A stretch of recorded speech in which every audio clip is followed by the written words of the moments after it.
présence du Dieu Tout-Puissant, le Dieu Créateur, celui qui n'a ni commencement ni fin, mais lui connaît le commencement avant le commencement et il connaît la fin avant le commencement. Amen. Il est le Dieu incomparable.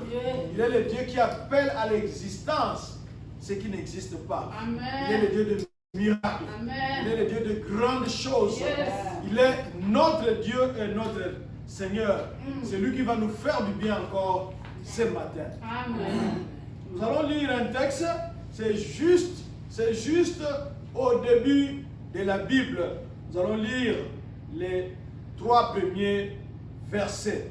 Nous sommes dans Genèse, chapitre 1er, du 1er au 3e verset. Et nous lirons un deuxième texte. C'est dans le Nouveau Testament. C'est dans le livre de Jean, le 1er chapitre aussi, les 5 premiers versets. Je disais Genèse chapitre 1er, du 1er au 3e verset. Évangile selon Jean, chapitre 1er, du 1er au 5e verset. Nous allons le lire au nom de Jésus. Amen. Si vous pouvez vous lever, vous allez vous lever, nous allons le lire. Au commencement, Dieu créa les cieux et la terre. La terre était informe et vide. Il y avait des ténèbres à la surface de l'abîme. Et l'Esprit de Dieu se mouvait au-dessus des eaux. Dieu dit que la lumière soit, et la lumière fut. Amen. Amen. Le deuxième texte, nous sommes dans l'évangile de Jean, chapitre 1er, du 1er au 5e verset. Au commencement était la parole, et la parole était avec Dieu, et la parole était Dieu. Elle était au commencement avec Dieu. Toutes choses ont été faites par elle, et rien de ce qui a été fait n'a été fait sans elle. En elle était la vie, et la vie était la lumière des hommes. La lumière lut dans les ténèbres, et les ténèbres ne l'ont point reçue. Amen. Amen. On peut s'asseoir.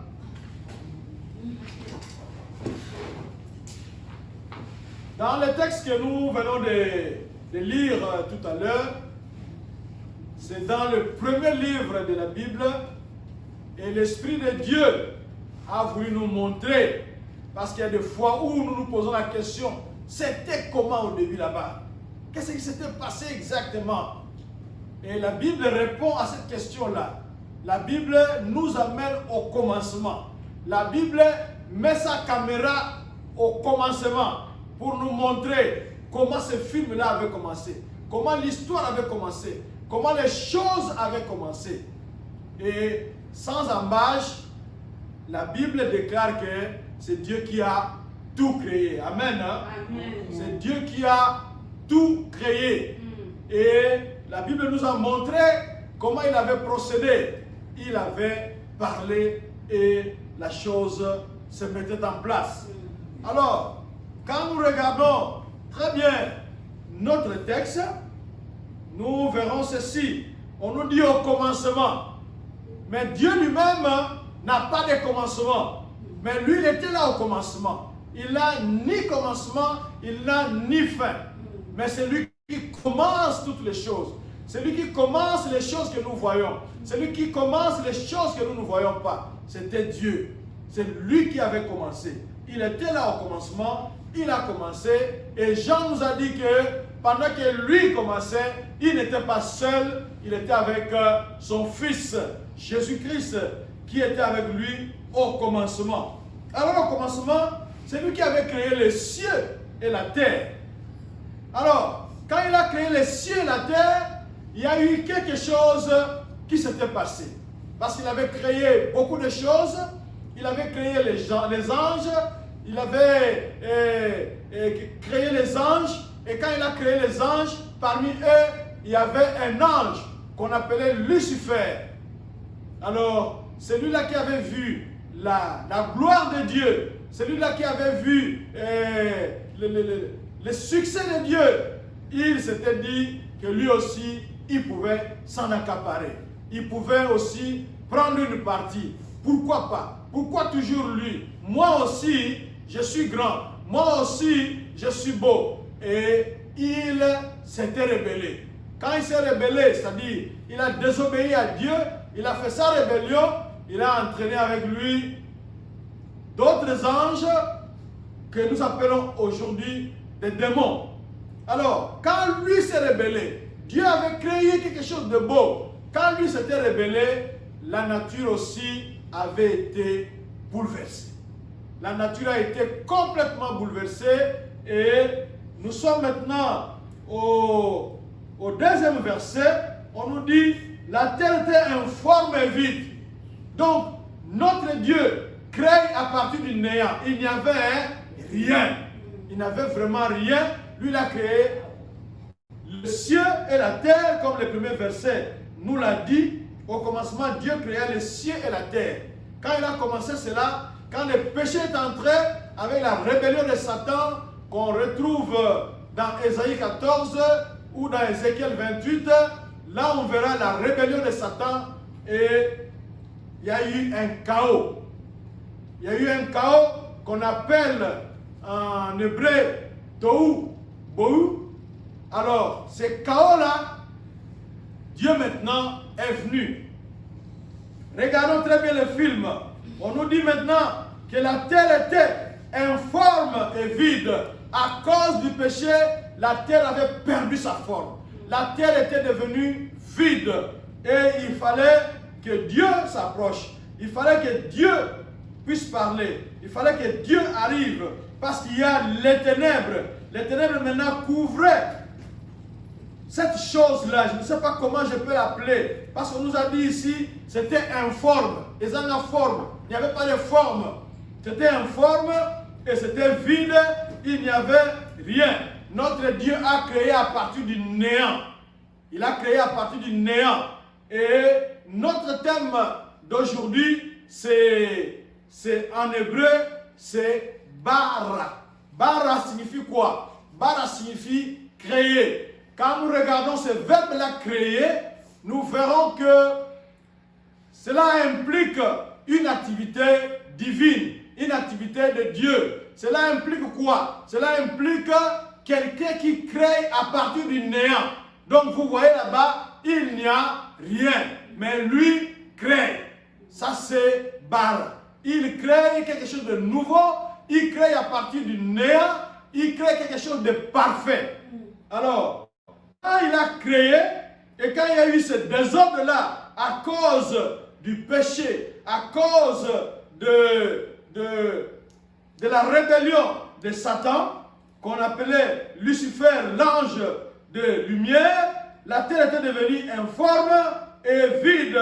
Il y avait eu des ténèbres à la surface de l'abîme. Et l'Esprit de Dieu se mouvait au-dessus d'eux. Laisse que toute ténèbre qui encombre ta vie puisse être chassée maintenant au nom de Jésus-Christ de Nazareth. Ici, nous voyons, il y a quelque chose. Il y avait les ténèbres au-dessus de l'abîme. Il y avait de l'eau qui était sans forme. Mais qu'est-ce que nous voyons là-bas? Nous lisons ceci, on nous dit, l'Esprit de Dieu s'est mouvé. Ici, lui, c'est bon, n'a pas bien expliqué cela. Quand vous lisez en hébreu ou en grec, quand vous lisez en anglais, vous verrez le verbe qu'on a utilisé là-bas, c'est le verbe que nous connaissons tous. Nous le voyons avec une poule. Quand une poule a pondu des œufs, la poule, il arrivera un moment où la poule va couver les œufs. Qu'on vend de la marque.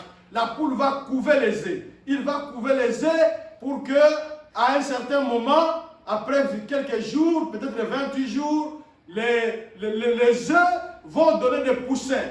ici, l'Esprit de Dieu était au-dessus de la création. L'Esprit de Dieu couvait la création. Si vous voulez encore avoir une autre idée, nous avons le prophète Élie qui était monté sur le mont Carmel. Après sa confrontation avec les prophètes de Baal, le prophète Élie était là, il devait prier pour qu'il pleuve de nouveau. Parce qu'il avait dit qu'il ne pleuvra que à sa parole. Il avait fermé le ciel et il ne pleuvait pas. Et maintenant que Israël était revenu à Dieu, ils ont vu qui était le vrai Dieu. Le Dieu d'Élie, c'est celui qui a envoyé le feu sur l'offrande. Alors le peuple était revenu à lui. On a tué le prophète de Baal. Maintenant, Élie devait prier pour qu'il pleuve de nouveau. Il pleuve de nouveau. Et si vous regardez la position d'Élie, Élie avait prié 7 fois. Élie était resté là. Élie était en train d'insister. Élie était accroupi. Comme dans l'ancien temps, c'est dans cette position-là que les femmes mettaient au monde. C'est comme s'il était en train de couver quelque chose. C'est comme s'il était en train de s'asseoir sur des œufs qu'il était en train de couver. C'est ce que l'Esprit de Dieu faisait ici. L'Esprit de Dieu avait couvé. L'Esprit de Dieu planait au-dessus des eaux. L'Esprit de Dieu était en train de susciter quelque chose de nouveau, quelque chose d'impressionnant, quelque chose qui va satisfaire le cœur de Dieu. Et on nous dit, l'Esprit de Dieu était au-dessus. L'Esprit de Dieu couvait. L'Esprit de Dieu veillait. L'Esprit de Dieu avait tout couvert et c'était au-dessus des eaux. Et ensuite, nous voyons Dieu qui arrive et Dieu qui dit, parce qu'il a vu les ténèbres. Il a vu les ténèbres de votre vie. Il a vu les ténèbres dans vos projets. Il a vu les ténèbres dans votre famille. Il a vu les ténèbres dans votre santé. Et Dieu vient et Dieu dit que la lumière soit. Alléluia. Que la lumière soit. Et on nous dit quoi? Et la lumière fut. Et toutes les ténèbres qui vous empêchent de voir sa lumière puissent s'éloigner maintenant. Que nous sommes en train d'invoquer son nom, que nous sommes en train de crier son nom, que nous sommes en train de prêcher en son nom, que toute lumière de votre vie, que toute votre vie entière soit éclairée et que tous les ténèbres disparaissent, parce que c'est la volonté de Dieu. Donc nous voyons ici un Dieu incomparable. Nous voyons ici un Dieu. Si c'est un langage vulgaire, nous pourrons l'appeler un magicien. Il parle seulement. Il a simplement dit. Il vient mettre de l'ordre. Parce qu'on nous a dit au verset 2 quoi? La terre était informe et vide. Et ça a forme. Et ça a combo. C'était informe, c'était vide. Alors Dieu vient maintenant. Il parle pour commencer à mettre de l'ordre. Que l'ordre maintenant puisse commencer dans votre vie. Que les ténèbres puissent être chassées maintenant au nom de Jésus. Que les ténèbres aillent loin maintenant au nom de Jésus. Parce que notre Dieu s'est levé et il a parlé. Il parle. La parole créatrice. Bara. La création. Créer quelque chose. Bara. Il parle, c'est tout simplement. Et il a parlé. Et il appelle à l'existence ce qui n'existe pas. Nous voyons maintenant, il n'y avait pas de lumière. La lumière arrive du tic au tac. Parce que le Dieu est le Dieu du tic au tac. Il dit simplement un mot et la chose arrive. Et quand nous lisons dans le psaume,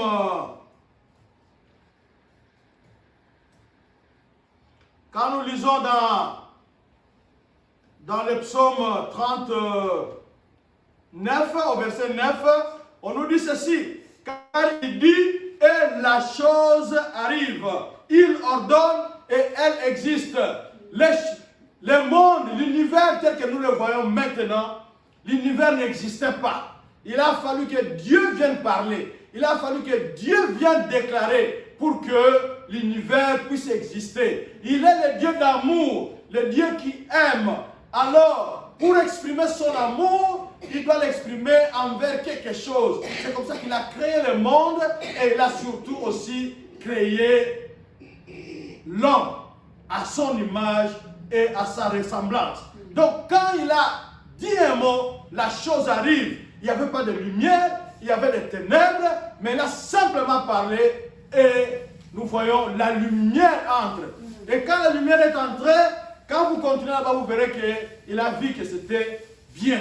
Il n'a pas dit des ténèbres. Les ténèbres, c'est l'ennemi. Il a chassé les ténèbres. Que les ténèbres qui encombrent votre vie maintenant soient chassées au nom de Jésus. Amen. Et que la lumière de Jésus-Christ entre dans votre vie, entre dans votre âme, entre dans votre esprit, entre dans votre corps, au nom de Jésus. Le Dieu créateur est là, il a simplement dit, et les choses que nous voyons, et les choses que nous ne voyons pas, sont venues à l'œuvre, sont venues à la vie. Et quand nous continuons plus loin, nous verrons que Dieu n'avait qu'à parler. Quand il a parlé, les choses avaient commencé à se mettre en place. Les choses que nous voyons et les choses que nous ne voyons pas se sont mises en place. Donc, en d'autres termes, nous pouvons dire quoi? Nous pouvons dire que les choses que nous sommes en train de voir, vous et moi, nous sommes d'abord une idée de Dieu, ensuite la parole de Dieu. C'est-à-dire la parole de Dieu se matérialise. La parole de Dieu quitte l'abstrait. Quand nous voyons la lumière, c'est parce que la parole avait créé la lumière. Que cette parole-là crée de bonnes choses dans votre vie. Que cette parole-là crée de grandes choses dans votre vie. Donc tout ce que nous voyons, tout ce que nous touchons la terre, c'était la parole de Dieu qui est devenue matérielle. Nous pouvons le voir. Nous voyons les arbres, c'est la parole de Dieu qui a rendu cela visible, qui a rendu cela matériel. Il parle et la chose arrive. Il appelle à l'existence ce qui n'existe pas. Il est le Dieu de grandes choses. Il est le Dieu merveilleux. Il est le Dieu incomparable. Il est celui qui dit un mot et la chose arrive. Et quand il a dit lumière, on voit la lumière. Il dit végétation, on voit les arbres. Il dit les animaux, on voit les animaux. Il place les étoiles, il place le soleil, il place la lune. C'est le Dieu incomparable, c'est le Dieu tout-puissant. Ce Dieu-là n'a pas changé. Ce matin, il est avec nous. Jean, au chapitre 5, verset 17, dans Louis II, on nous dit ceci. Mais Jésus leur répondit, mon Père agit jusqu'à présent. Moi aussi, j'agis. Alléluia.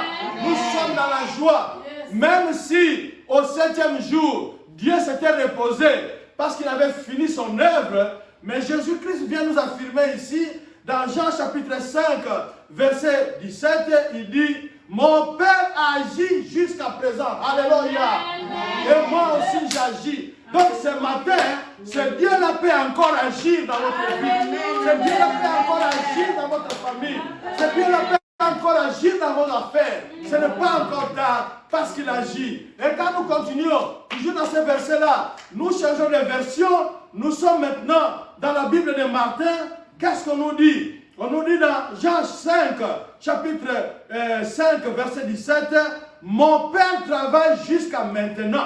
Jusqu'à maintenant. Maintenant, c'est le moment présent. Jusqu'à maintenant. Je travaille aussi. Ça, c'est dans la Bible de Martin. Et quand nous allons dans la Bible de Darby, on nous dit ceci, mon Père travaille jusqu'à maintenant. Et moi, je travaille. Amen. Donc ce Dieu-là n'a pas changé. Il n'est pas parti dormir. Il n'est pas en congé. Il n'a pas abandonné. Il n'a pas tourné le dos. Il est là ce matin. Il peut encore faire ce matin. Il peut encore faire de grandes choses ce matin. Parce qu'il est là. Il travaille et son Fils Jésus-Christ travaille aussi. Amen. Et le Saint-Esprit, il est là. Il veut créer de grandes choses. Il veut créer de bonnes choses. Parce que l'Esprit de Dieu est en train de couver. Esprit Nzambe et Vandelimaki. Et Vandelimaki. Et son lingelo comme on a siké bima. Qu'une nouvelle chose sorte. Qu'une bonne chose sorte. Qu'une chose merveilleuse sorte. La chose que tu as toujours demandé. La chose que tu as toujours rêvé. L'Esprit de Dieu est en train de couver maintenant. Il veut que tu puisses glorifier Dieu. Tu puisses glorifier Dieu dans ses voies. Qu'est-ce que cela signifie quand Jésus-Christ nous dit que je travaille, mon Père aussi travaille? Parce que Dieu n'a pas changé. Il est le même, hier, aujourd'hui et éternellement. Il est le Dieu qui appelle à l'existence ce qui n'existe pas. Il est le Dieu. Quand vous lisez les récits de la création, vous verrez qu'il pouvait commencer par l'homme. Il met seulement l'homme dans l'espace comme ça. Non, mais Dieu n'a pas commencé là-bas. Dieu qui aime l'homme, il le crée d'abord à son image et à sa ressemblance. Mais il va le créer en dernier. Ça signifie quoi? Il a d'abord préparé le terrain. Il a d'abord préparé les places. Oh, l'homme, où est-ce que l'homme sera? L'homme sera ici. Il va manger ceci. Il va boire ceci. Il va s'amuser ici. Il y aura ceci. Il y aura cela.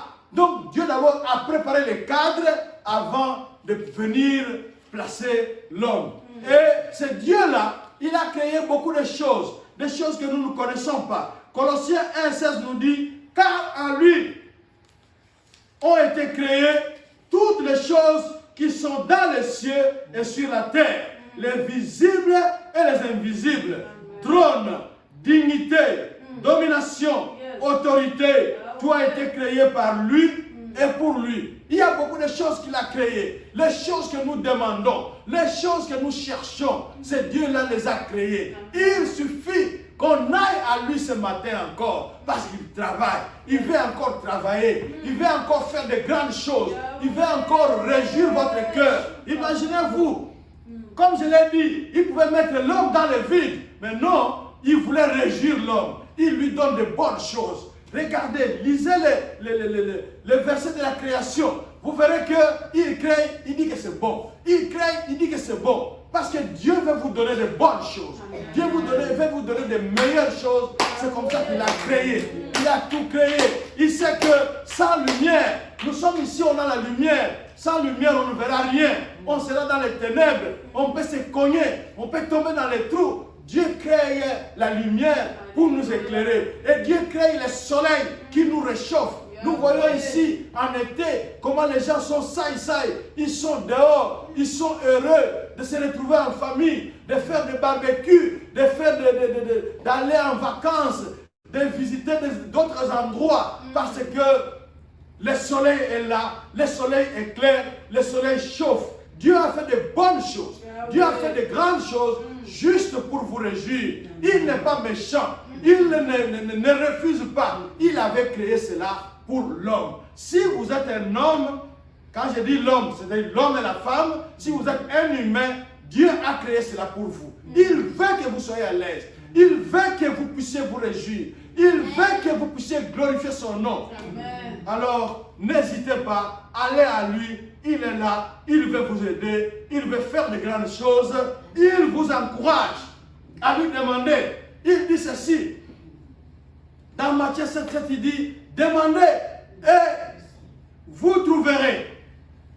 Demandez et on vous donnera. Cherchez et vous trouverez. Frappez et on vous ouvrira. Donc Dieu nous encourage à faire notre part. Notre part c'est quoi? C'est de demander. Notre part c'est quoi? C'est de chercher. Notre part c'est quoi? C'est de frapper. Et lui sa part c'est quand on a demandé, il donne. Quand on cherche, on trouve. Quand on frappe, il ouvre. Ça, c'est sa part. Donc, ce matin, les choses que nous voyons et celles que nous ne voyons pas, c'est lui qui les a créées. Donc, nous pouvons encore rentrer à lui parce qu'il veut que nous soyons à l'aise. Il a mis l'oxygène pour bien respirer. C'est comme ça que vous allez remarquer que quand il n'y a pas une bonne respiration, on vous met des bonbons à l'hôpital et vous payez très cher. Parce que Dieu voulait que vous soyez à l'aise. Il a mis l'oxygène. Et pour que l'oxygène se renouvelle, qu'est-ce qu'il a fait? Il a mis les arbres. Vous, l'homme, vous faites sortir les gaz carboniques qui est bénéfique aux arbres. Les arbres prennent les gaz carboniques que vous expirez, que vous faites sortir. Et l'arbre, lui, il vous donne l'oxygène dont vous avez besoin. Et cet échange-là, Dieu avait prévu cela. Dieu a mis de l'eau. Il fait chaud. Il faut se laver. Il fait chaud. Il faut boire. Et c'est là qu'il a placé aussi les poissons que nous voyons, que nous aimons. Et il a créé les végétaux. Il a créé les animaux. Tout ça, il avait créé pour l'homme. Il a amené ça à l'homme. Il a donné ça à la domination de l'homme. Parce que Dieu est bon. Dieu n'a pas changé. Il est bon. Ce matin, il ne vous refuse rien. Il suffit simplement d'aller à lui. Il avait tout créé. Il veut que vous soyez à l'aise. Quel est votre problème ce matin? Ça, je ne le sais pas. Quelle est votre difficulté ce matin? Je ne le sais pas. Mais notre Dieu, il est celui qui appelle à l'existence ce qui n'existe pas. Il est le Dieu qui crée à partir du néant. Ce dont vous avez besoin, il peut simplement parler. Et il avait déjà parlé et la chose est là. Peut-être que vous ne l'avez pas encore vue, mais cette chose-là existe. Il suffit d'aller la lui demander maintenant. Il est d'accord, il est prêt, il est tout près de vous. Il est ce matin ici au milieu de nous. Il peut vous donner ce dont vous avez besoin. Il peut vous donner ce que vous réclamez. Il peut vous donner ce que vous cherchez. Parce qu'il peut créer à partir du néant. Il n'y a rien là-bas. Il crée ça uniquement pour vous. Comme il avait créé la lumière, comme il avait créé les végétaux, comme il avait créé les poissons, comme il avait créé la lune et les étoiles, le soleil, il avait créé les cieux, il avait créé la terre, il a créé tout ce que nous voyons et tout ce que nous ne voyons pas. Il avait créé ça seulement pour l'homme, pour vous, l'humain, qui est ici ce matin, devant sa présence. Quelle est votre situation? Quel est votre problème? Qu'est-ce que vous pouvez lui demander maintenant? Les choses que nous voyons, ce sont les idées du Seigneur. Il a parlé et son idée qui était dans sa tête est devenue ce que nous touchons, est devenue ce que nous voyons, est devenue ce que vous vivez là-bas. Dieu, c'est lui qui a créé ça. Il n'a pas changé. Il travaille encore. Il veut faire de grandes choses dans votre vie. Il veut faire de merveilleuses choses dans votre vie. C'est à condition que vous puissiez aller à lui maintenant pour le lui demander, pour le glorifier, pour l'exalter, pour le lever. Vous avez des idées. C'est Dieu qui peut les réaliser parce qu'il n'a qu'à parler. Vous lui confiez votre idée, il parle, cette idée-là va se faire jour. Cette maison, c'est quelqu'un qui avait eu une idée et il s'est mis à réaliser cette idée-là. Donc Dieu a déjà parlé. Dieu a déjà libéré sa parole créatrice pour que vous soyez à l'aise. Qu'est-ce que vous allez lui dire ce matin? Qu'est-ce que vous allez lui demander ce matin? Soumettez-lui vos besoins pour qu'il les réalise. Il avait déjà tout créé. Alors demandez que cela se matérialise dans votre vie, que cela devienne visible dans votre vie, que cela ne soit plus la théorie, que cela ne soit plus éloigné, mais que cela vienne à l'existence, parce qu'il est celui qui appelle à l'existence ce qui n'existe pas, parce que c'est lui qui crée à partir du néant, parce qu'il est le tout-puissant, il n'a pas changé, il est incomparable. Nous allons maintenant incliner nos têtes, nous voulons prier. Qu'est-ce que vous pouvez demander à ce Dieu-là? Bara, le Dieu qui crée. Bara, créer.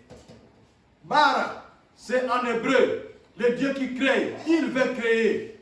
Il est encore prêt là-bas à créer. Si la chose que vous cherchez n'existe pas, il peut l'amener à l'existence. Il peut l'amener tout près de vous. Il peut l'amener à côté de vous. Il veut encore recréer. Il veut encore faire de grandes choses dans votre vie. Il veut encore faire de merveilleuses choses dans votre vie. Quelle est votre demande ce matin? N'hésitez pas. Même les grandes choses, demandez. Regardez l'univers simplement. C'est très grand, c'est très vaste. Il avait créé cela. Et la petite chose là que vous demandez, vous pensez que Dieu est impossible, est incapable de vous la donner? Dieu est là, il n'a pas changé. Jusqu'à maintenant, il travaille. Jésus-Christ travaille aussi.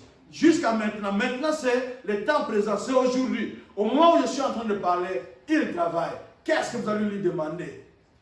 Il est prêt à vous le donner. Parce qu'il vous a donné l'univers ici. Quand il avait créé l'homme, il le met là-bas, il dit, domine, gère.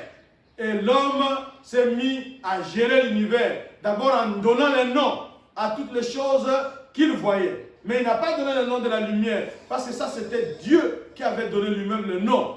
Et Dieu est le maître absolu.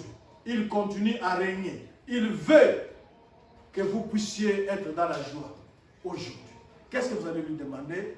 Nous allons demander à notre Dieu, le glorifier d'abord pour sa parole et ensuite lui formuler nos demandes pour que lui les réalise, pour que lui les matérialise. Prions au nom de Jésus.